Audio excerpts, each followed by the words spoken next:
வணக்கம் நண்பர்களே. இந்த கருணா சீரியல் சும்மா பரபரப்பாக போயிட்டு இருக்குன்னே சொல்லலாங்க. பரபரப்பான கட்டத்தில் நம்ம ஜெயந்தியும் இந்துவும் சேர்ந்து கதிரை ஒரு பாத்திரத்துக்குள்ளே அடைச்சி ஒரு ஆட்டோவில் ஏற்றி விடுவாங்க. ஆனால் கதிர் தப்பி வந்துடுறாங்கன்னு சொல்லலாம். அதோட பார்த்தோன்னா என்ன தலையில் அடித்து இவர் பாத்திரத்துக்குள்ளே அடைச்சி வச்சு அனுப்புனது நீ தானடி, எனக்கு இப்போவே உண்மையே சொல்ல முடியும், ஆனால் நான் ஒரு பொம்பளை கையால் அடி வாங்கிட்டேன் அப்படின்னு சொல்லதுக்கு கேவலமாக இருக்குது. அதனால தான் சொல்லலை. நான் எப்படியாவது சித்ரா கழுத்தில் தாலி கட்டி அந்த கிருபாவுக்கு மாப்பிள்ளையாவி கிருபாவும் திவாகரம் என் காலடியில் விழணும். அதுக்கு தான் நான் ஆசைப்படுறேன். அதனால் நான் இப்போ நீ செய்ததை சொல்ல விரும்பலை. ஆனால் கண்டிப்பாக சித்ரா கழுத்தில் நான் தாண்டி தாலி கட்ட போகிறேன். நான் அந்த வீட்டுக்கு மாப்பிள்ளையாக உன்னை நான் கவனிச்சுக்கிறேன் அப்படின்னு இந்துக்கு ஓன் பண்ணுறாங்க கதிர். அதோட பார்த்தோன்னா நம்ம உஷாராணி அதிரடியாக அதிகாரிகளோட வராங்க. வந்தவங்க கிருபாவை கைது பண்ண வச்சுறாங்க. நம்ம சித்ரா கல்யாணத்தை நிப்பாட்டுறாங்க உஷாராணி. அதை பற்றி தான் இந்த வீடியோக்குள்ளே பார்க்க போகிறோம். அதுக்கு முன்னாடி சேனலுக்கு லைக் அண்ட் சப்ஸ்கிரைப் பண்ணுங்கள் ஃப்ரெண்ட்ஸ். பக்கத்தில் இருக்க பெல் ஐக்கானையும் கிளிக் பண்ணுங்கள். அப்போ தான் நான் போடுற ஒவ்வொரு வீடியோவும் நோட்டிஃபிகேஷனாக உங்களுக்கு கிடைக்கும். வாங்க ஃப்ரெண்ட்ஸ் வீடியோக்குள்ளே போகலாம். ஃபஸ்ட்டு எடுத்த உடனே பார்த்தோன்னா ஒரு செம அதிரடியான பரபரப்பு கட்டம் தான். பரபரப்பான கட்டத்தில் தாங்க நம்ம ஜெயந்தியும் இந்துவும் சேர்ந்து கதிரை அடித்து தலையில் ஒரு உருட்டுக்கட்டையால் நம்ம இந்து அடித்து ஒரு வட்ட பாத்திரத்துக்குள்ளே தூக்கி வைக்கிறாங்க. எங்கள் வீட்டு பொண்ணையாடா நீ கல்யாணம் பண்ண பார்க்குற பொறுக்கி அப்படின்னு அந்த இடத்துல ஜெயந்தி அடின்னு அடித்து வெளுத்துறாங்க. ஒரு கட்டத்தில் பார்த்தோன்னா சமையல் செய்து முடிச்சாச்சு, இதை அங்கே தூக்கி வைக்கணும் அப்படின்னு இதை தூக்கிறதுக்கு நம்ம பாண்டியையும் கருணாவையும் ஹெல்ப்புக்கு கேட்குறாங்க. இவ்வளோ வெயிட்டாக இந்த பாத்திரம் இருக்க, இதில் என்னதான் இருக்குது அப்படின்னு சொல்ல நேரம் அதெல்லாம் நம்மளுக்கு எதுக்கு, இதை தூக்கி அந்த ஆட்டையில் வச்சு அனுப்புவோம் அப்படின்னு அந்த இடத்துல நம்ம கருணாவுக்கு ஹெல்ப்போடையே நம்ம இந்து ஜெயந்தி இவங்க எல்லாம் கூட்டாட்டு நம்ம கதிரை அடித்து உதச்சி ஒரு பாத்திரத்தில் வச்சு அனுப்பி விடுறாங்க ஆட்டையில்.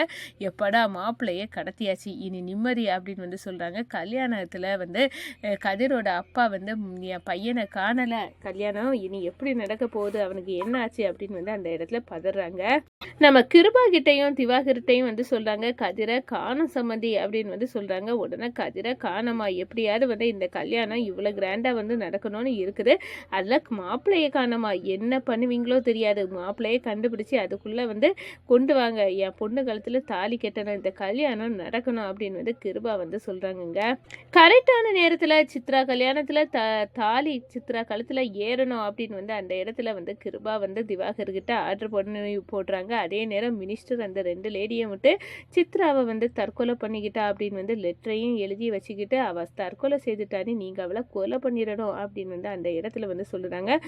அப்போ தான் நம்ம சுகரா கிட்ட மணப்பொண்ணு எங்கே இருக்காங்க அப்படின்னு கேட்கணும். நீங்கள் யார் அப்படின்னு கேட்கணுங்க. நாங்கள் பியூட்டிஷியன், அவங்கள அலங்கரிக்க தான் வந்திருக்கோம் அப்படின்னு சொல்ல நேரம் சரி காட்டி தரேன் அப்படின்னு அந்த இடத்துல கூட்டிகிட்டு போகிற நேரமே நம்ம அதில் ஒரு பொண்ணு எழுதி வச்சிருக்கு அந்த சூசைடு, நம்ம சித்ரா சூசைட் அட்டன் பண்ண போகிறா அப்படின்னு அந்த லெட்ரு, எனக்கு இந்த கல்யாணத்தில் விருப்பம் இல்லை, அதனால் நான் என் வாழ்க்கையை முடிச்சுக்கூடேன் இப்படிக்கு சித்ரா அப்படின்னு எழுதி போட்டுட்டு போகிறாங்க. இதை சுகுணா பார்த்த உடனே அதிர்ச்சி அடைகிறாங்க.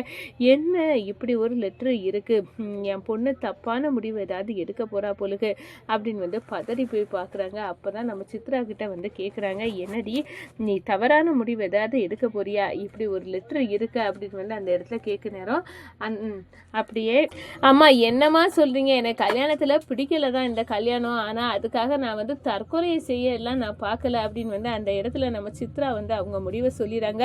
அடடா இந்த லெட்டரை படிச்சுட்டு தான் இந்த பொண்ணுக்கிட்ட உங்கள் அம்மா இப்படி சொல்கிறாங்க, என் கையில் எழுதி வச்சுருந்த லெட்டரும் மிஸ் ஆகிட்டு இப்போ என்ன பண்ண அப்படின்னு அந்த இடத்துல யோசிக்கிறாங்க. இந்த சைடு பார்த்தோன்னா மாப்பிள்ளையே காணோம், மாப்பிள்ளையே நம்ம கடத்திட்டோம் அப்படின்னு சந்தோஷப்பட்டுட்டு இருந்த நம்ம ஜெயந்திக்கும் இந்துக்கும் தலையில் ஒரு பேரடி கணங்க கதிர் வராங்க. என்னடி என்ன தலையில் அடித்து என்ன இங்கேருந்து கடத்துனது நீ தானடி, எனக்கு நல்லா ஞாபகம் இருக்குடி அப்படின்னு நம்ம கதிர் இருந்துட்டு கேட்குற போடா அப்படின்னு அந்த இடத்துல சொல்கிறாங்க. ஒரு கட்டத்தில் எனக்கு தெரியும் நீ தான் என்ன அடித்ததுன்னு தெரியும், ஆனால் இப்போ நான் இதை இப்போவே எல்லாத்துட்டையும் சொல்லி உன்னை இங்கேருந்து கழுத்தை குத்தி வெளியே தள்ள முடியும், ஆனால் நான் அதை செய்ய விரும்பலை.